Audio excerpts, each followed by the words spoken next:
মানুষ হতাশ যখন হবে, মানুষ নেতৃত্ব খুঁজবে, তখন ইমাম মাহদির আত্মপ্রকাশের সময় ঘনিয়ে আসবে। আল্লাহ রাব্বুল আলামিন তার আত্মপ্রকাশের আগে দাজ্জাল পাঠাবেন। দাজ্জালের অত্যাচার অবিচার চলবে, তার ফিতনা চলবে, যে ফিতনায় পতিত হয়ে অনেকেই দাজ্জালকে আল্লাহ মনে করে ঈমান হারা হবে।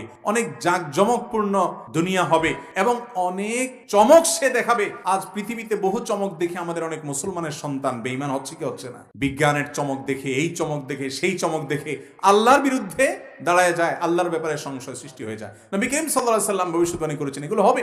তো এরকম পরিস্থিতি হবে ভাইরা আমার। এমন কি দুর্ভিক্ষ দেখা দিবে কয়েক বছর, কোন কোন বর্ণায় 3 বছরের কথা, কয়েক বছরের কথা বিভিন্ন বর্ণায় আসছে যে ইমাম মাহদির আত্মপ্রকাশের আগে পৃথিবীতে এরকম দুর্ভিক্ষ দেখা দিবে। এরপর আল্লাহ তাআলা ইমাম মাহদির আত্মপ্রকাশ ঘটাবেন, তিনি লড়াই করবেন দাজ্জাল এবং দাজ্জালিপনার বিরুদ্ধে, এবং আল্লাহ তাআলা তাকে এমন একটা শাসন দিবেন যে শাসনে আল্লাহর পক্ষ থেকে বারাকা আসছে, আসমান থেকে বারাকা আসছে, সবকিছুতে বরকত আছে। পৃথিবীতে আবার তিনি ইনসাফ এবং নিষ্ঠা দিয়ে পুরো পৃথিবীকে পরিপূর্ণ করবেন। ইমাম মাহদী আসবেন এবং তার আবির্ভাব হবে। বিভিন্ন হাদিস থেকে এটি সন্দেহের আলোকে সন্দেহাতীতভাবে এটি প্রমাণিত।